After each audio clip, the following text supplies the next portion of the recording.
Welcome to Rapid Alpha, the show where I speed through the biggest crypto news of the week to help you succeed in the market. Today we're going to discuss why the market is pumping at the moment and if it could go even higher, my top 3 sectors for the next bull run that I'm currently accumulating, the top crypto news of the week, as well as giving you an update to my altcoin watch list, which, spoiler alert, has actually had a very strong week, and I want to discuss what we can expect heading into next week with tokens such as Solana, Link, and Frax involved in that watch list. So it's going to be a massive show, and remember, all of the information from today's show is covered first over on Crypto Banter. So if you're not already watching my shows on Crypto Banter, you're going to get first access to my Crypto Alpha and all sorts of different content that I don't do on this channel, including weekly watch lists, live trading streams, and more. So link in the description if you want to subscribe to Crypto Banter and check out my show. Without further ado, I actually want to take some of the information that I shared from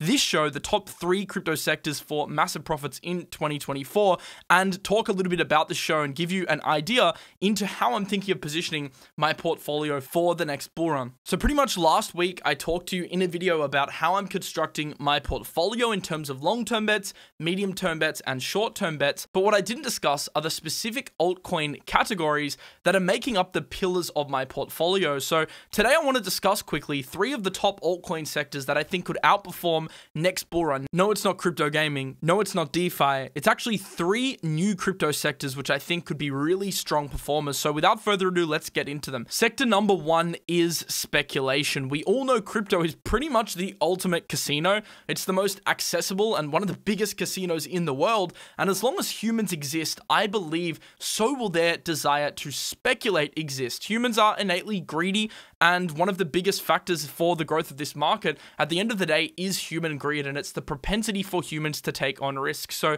in light of that, next cycle, I believe some of the strongest performers are the protocols that are set up to benefit from this element of humanity. And I divide them into 2 categories. The first category I divide the speculation sector into is gambling platforms, and then the second category I divide it into are trading platforms. So for the gambling platform side of things, right now, by far the market leader is Rollbit, because if you just look at their growth, it's been pretty crazy. Ever since they implemented the Rollbit burn mechanism, they've burnt over $5.2 million worth of Rollbit, whilst making over $35 million worth of total revenue across their casino, crypto futures, and sports. Pretty much it's your one-stop shop for speculation in crypto. If you want to gamble at the casino, and this has been their biggest market, you can. If you want to bet on crypto, so longing, shorting, using perpetuals, you can, using their futures exchange. And if you want to bet on sports, you can as well. So revenue's been super strong. And if you just do like a basic DCF cash flow model, I think Rollbit still comes in at reasonable to undervalued territory, depending on how aggressive you want to be in terms of projecting their future growth. But it does constitute a percentage of my portfolio because I do believe speculation is always going to be there in crypto. So a platform like Rollbit that harnesses that, I'm very interested from an investment perspective. And you can see over the last 30 days, it's actually comparable to the Ethereum network, Lido, TRX, Uni, in terms of revenue generated. It actually beats TRX Uniswap, which is Ethereum's biggest DEX, and Bitcoin for profit generation, coming in just after ETH and Lido. So it makes a lot of money. It's a very profitable business, and in crypto, many businesses aren't profitable and trade on extremely high valuation. So it is an outlier in that respect, and that's why I like it. The second component of crypto speculation, as I said, is the trading platforms. And one simple way to think of trading platforms is just DEXs. I mean, these are markets that allow people to speculate on token prices either going up or going down, and using leverage in order to do so. People love leverage, even if you don't personally use leverage. I mean, it's the #1 stop for crypto degens to juice up the risk factor of their trades. So platforms like GMX, platforms like Gains, they always tend to be major beneficiaries when you see an uptick in volatility. And yes, the market right now is a little bit boring, although over the last day or so, we have had a little bit more volatility. But if average volatility in the market increases at any point, which obviously it's going to eventually, then I think some of your biggest beneficiaries are the DEXs, because they make revenue based on the fees generated on the platform. So your perp dexes like GMX and Gains are well positioned in that respect, but then you also have some new ones like DYDX who are launching their V4 with their own chain in the Cosmos ecosystem, which, although it's more of an ambitious take on the DEX model, if it succeeds, it could be really successful, and there's a lot of upside if you can maximize the full benefits of having your own chain. So DYDX, although they do have a big unlock later in the year, is one I've definitely got my eye on when it comes to the DEX market. And if you wanted exposure to the whole DEX trading narrative, but you don't want to pick a specific DEX, well, then you can go for the infrastructure plays. And we didn't really have many like bona fide trading plays available for trading on the market, but Say, with their recent launch, is now offering a way to get exposure to this narrative, because essentially what it is, it's a general purpose open source layer 1 blockchain which is specialized for the exchange of digital assets, leveraging a novel consensus and technical breakthroughs. Say is the fastest blockchain in the industry, depending on what metrics you use, of course. But the interesting thing about Say versus other layer 1 networks is it's a network optimized for trading. So there are a variety of features baked into the consensus mechanism which make it a chain, and of course it is built on Cosmos, that can realistically be home to many trading dApps, DEXs, and it does offer the seamless transfer of liquidity from AMMs. So Say is definitely a platform that is set to harness upside from the trading industry as a whole. Of course, you know, if dApps do choose to build on Say. So it does become an interesting one, even if it doesn't get adopted. Just the narrative of it being the trading blockchain, I think, is quite strong, and many blockchains in this market lack identity. That's something that Say doesn't lack. So for the people that don't want to bet on individual DEXs, this is also an interesting play under the entire speculation narrative. So speculation is one of the pillars of my crypto portfolio.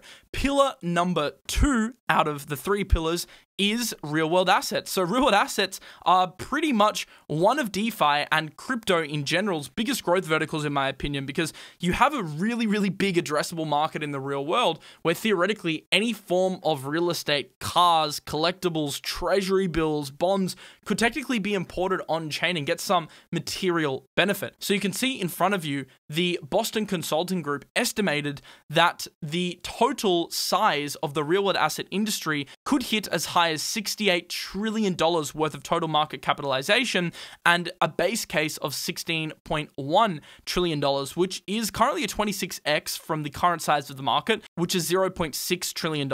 And if we hit the upper echelon of their targets, that's over a 100x. So clearly it's a vertical with massive upside, and with DeFi yields starting to dry up because real world yields are now more competitive in the form of treasury bills, if you can import some of that yield on chain, enable people to trade these assets in a frictionless manner and bypass your typical brokerage fees that you would get transacting in the traditional world, because now you're trading peer-to-peer directly from protocol to asset, there I think is a huge benefit for the adoption of real-world assets on chain. And that's why real-world assets are one of the pillars of my portfolio when it comes to 3 sectors I think can really outperform in the future. Now, if you want to position yourself here, I mean, the obvious thing to do is just have some exposure to some of the top blockchains that you believe in. Now, this could be Ethereum and ETH ecosystem plays. This could be Solana if you want a non-EVM bet. If you like Near Protocol, it could be that. It could be Cosmos. But that's going to give you upside if the general trend of real-world assets is going in the right direction, because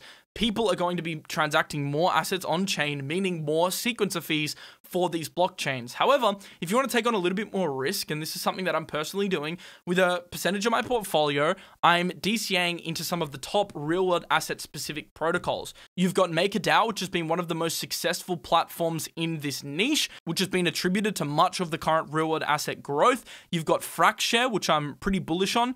They're baking in real-world assets into their V3. As you can see, they're essentially a DeFi behemoth, which constitute a variety of sectors within the DeFi ecosystem. And then there's also project-specific real-world asset plays like Soil, which are enabling you to earn yield on your stablecoins. Essentially, they're a fully regulated DeFi protocol managed by professionals. And then you've also got other ones like Lingo, which are real estate focused. So it's definitely a flourishing space, and one that I'm also super bullish on in terms of its growth prospects. And that's why it's one of my selections here when it comes to the top crypto sectors. Now, sector number 3 that I want to highlight today is actually the AI sector. Now, this is one that really hasn't converged fully with crypto yet. We haven't really seen the full effect of AI and crypto because a lot of the current crop of protocols aren't AI specific. They're kind of using AI as a buzzword or don't have that much synergy. But I fully believe that one day we do see a future where the worlds of AI and crypto converge. And this is something that Avichal, the founder of Electric Capital, reiterated in an interview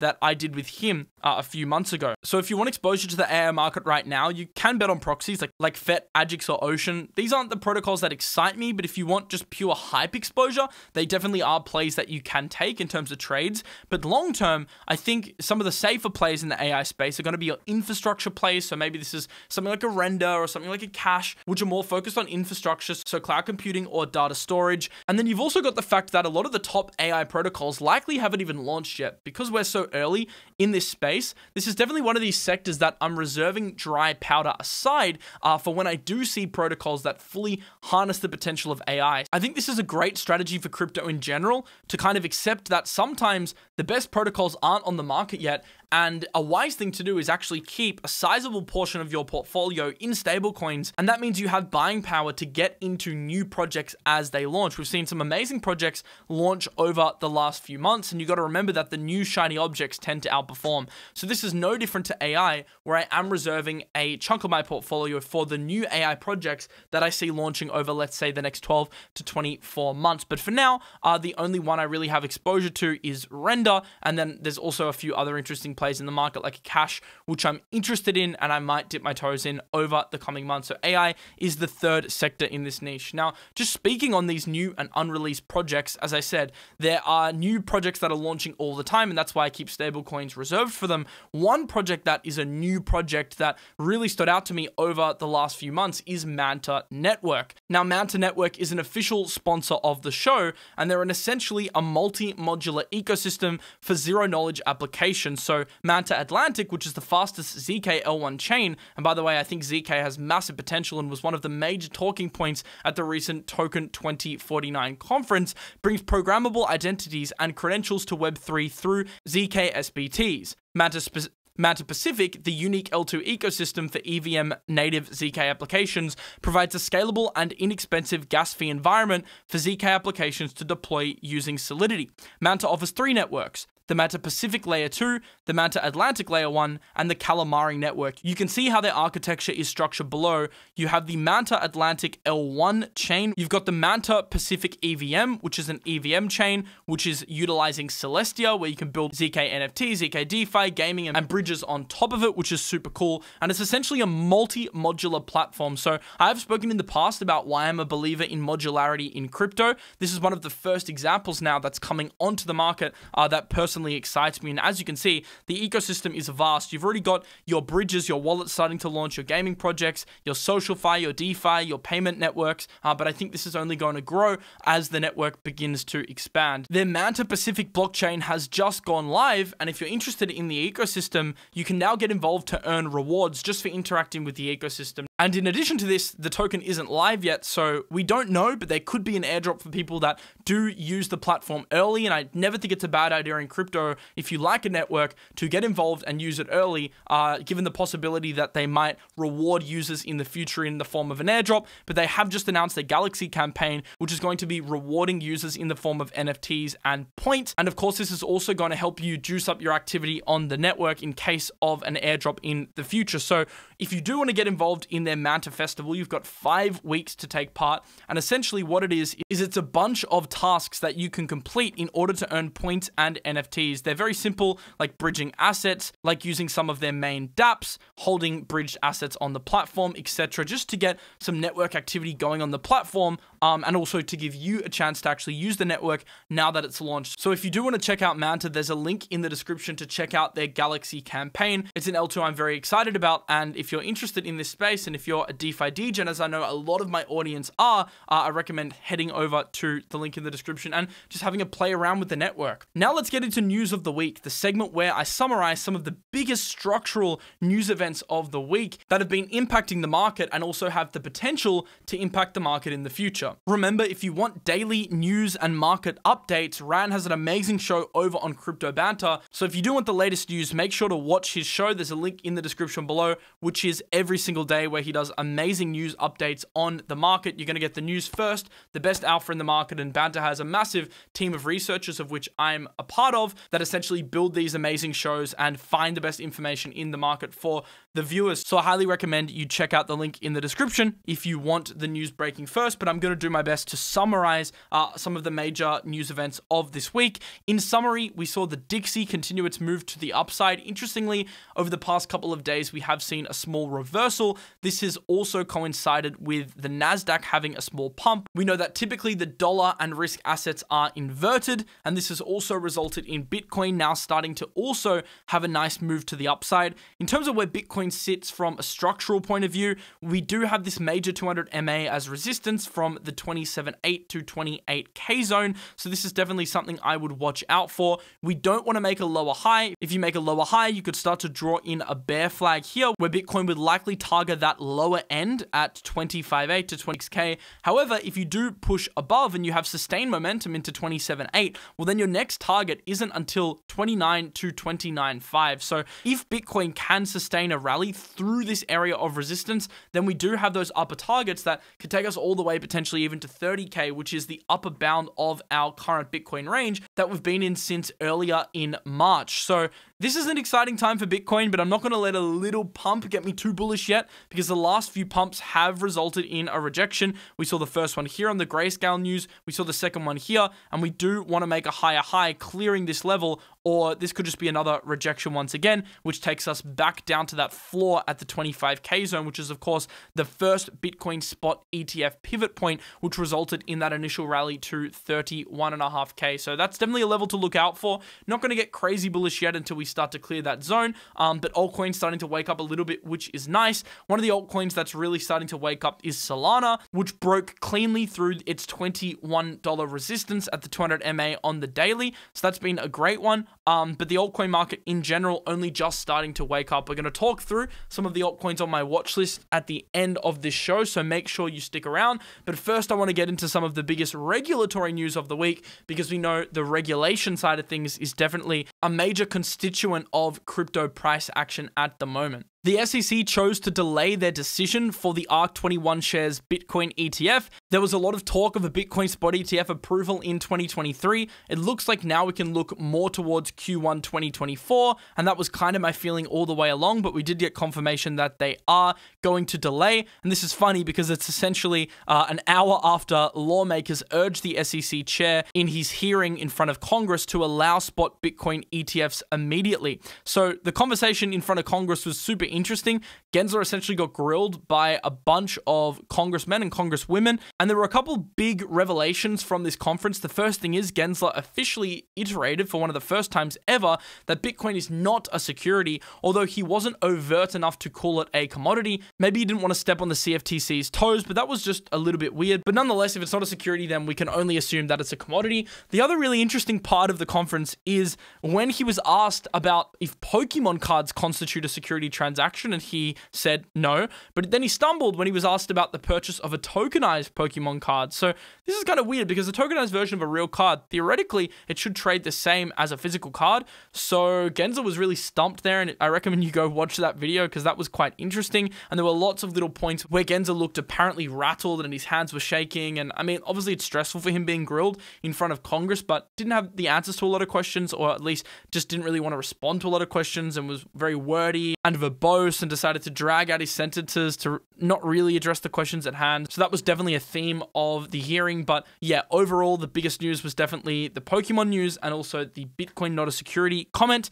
We also saw Binance withdraw from Russia. We've seen crypto exchanges around the world withdraw from major jurisdictions, Bybit from the UK. We've seen many exchanges obviously pull out of the US. And we actually saw this week, JP Morgan's subsidiary bank, which is Chase, actually start to block English customers from buying crypto. So they were getting notices that they could not put money into crypto exchanges. This is not what we want to see. And I guess the bearish aspect of this is, what if this starts happening in the US? That would be horrible. And that would certainly be a regulatory headwind. So that's that's just something to look out for, whether more banks follow suit. I think it was just isolated to the UK in this instance, and Chase in the UK is a very small bank that makes up a very small percentage of the total banking market in the UK, but it's definitely something to keep your eye on if that is a precedent that is set for the future. And another update from the week was done by Anape's Prologue, which goes through some of the biggest DeFi news. You can pause the video now and have a read if you want. I'm not going to go through all of it, but I do really like his posts, so I thought I would highlight them in today's video and allow you to look through that in your own time if you want more DeFi specific news from this week. Now let's get into my watchlist update. If you don't know already, on Crypto Banter, every single Monday, I do a watchlist video. I titled it, The 5 Biggest Opportunities in Crypto This Week, and boy, were they massive opportunities. A lot of these trades are now massively up, and I want to discuss some of these trades and how I'm feeling about them now in the context of the video that I made on Monday. So make sure you're watching these on Crypto Banter every single Monday. Once again, there's a link in the description below to my show because they're jam-packed full of alpha and research for every single week. And as you'll see in a second, this week, we had some crazy results from the watchlist show. So let's just go through some of the major culprits from the watchlist and talk about what happened. I said the Bitcoin narrative was essentially stale, and that's basically what's been reflected in the price action. No huge move to the upside or the downside, except for the fact that Bitcoin decided to have a little move today, which is obviously good, but in terms of structure, it's pretty much just chopping sideways. The second coin I said to watch out for is Link. I said that they have their testnet v3 migration tomorrow as an immediate catalyst, and the price also performed strongly into conferences, into their SmartCon conference on October 2nd, but I'm looking to short if it moves towards its range high on the daily time frame, and pretty much this is exactly what's happened. We're still a day ahead of SmartCon, and the price has been going up and up and up, but interestingly, a trend I pointed out on that Crypto Banter show was the fact that the SmartCon conference tends to mark the local top for Link when it does have these aggressive moves pre-conference, so that's exactly what we've seen now. Could this mark another peak? Well, I'm going to assume it will, and I will look to pick off a short at some point very, very soon within the next few days. When I get my setup, I want to see the RSI start to turn. I want to see a clear reversal, and then I think it becomes a decent short in this range high zone, which has been a zone where Link's been rejected multiple times and has been forming this macro sideways structure all the way back from June 22. So it's been going sideways like a stablecoin for basically a year. So that's definitely one to keep your eye on and one that's played out really well from the watch list. I want to talk about Ox now. This is one from the watch list that I said that I was looking to DCA into. I thought it was a decent zone to add some spot. It did actually have a significant drop this week, so it is down since I tweeted about it, but that wasn't a buy call. That was me signaling my interest in buying some spot if price continues to go down, and that's exactly what's happened. So I am adding a little bit of spot Ox. I'm going slowly with this one because you don't want to catch falling knives in crypto, but there is a lot of FUD with Jushu being arrested in Singapore, with volumes being slightly down, and I just want to capitalize because I still think there's a high chance this exchange does succeed, and obviously you would need to believe that to buy the token, but I do, and I'm happy to take a little speculative bet on it. Of course, with a small percentage of my portfolio, keeping in mind we don't want to catch a falling knife, so nothing's really changed since my watch list. Still looking at some spot DCA accumulation here, but yeah, definitely hasn't been good for the token in the face of many, many unlocks. Another token I mentioned in the watch list was Arbitrum, and for this one, I said that the Arbitrum incentive program could act as a form of ecosystem stimulus. That's the narrative that's kicked off a big move to the upside, and since Monday, when I did that tweet, we've seen Arbitrum move up from 80 cents all the way to 95 cents and is now starting to break below into this key horizontal. So we're starting to see a breaker trend. We may see a slight pullback here, but if it holds, this also could be a decent spot add, but definitely moving well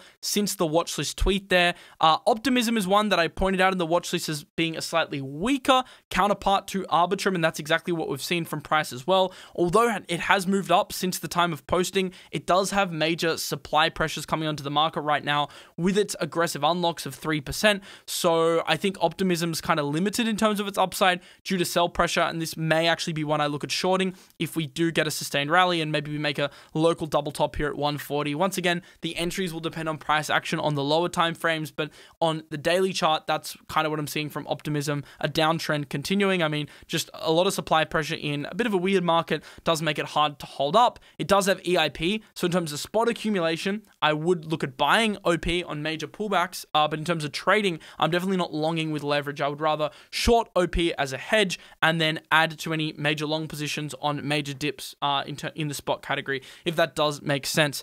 Another one that I mentioned is Frax. It has moved up as well since the time of posting the watch list, and this is just one I'm more taking a long-term view with in terms of accumulating spot in a sector that I believe is positioned for a lot of growth, being RWAs and also some of the stuff they're doing with their Frax Chain V3, Frax Lend, the Frax Bridge, etc. All right.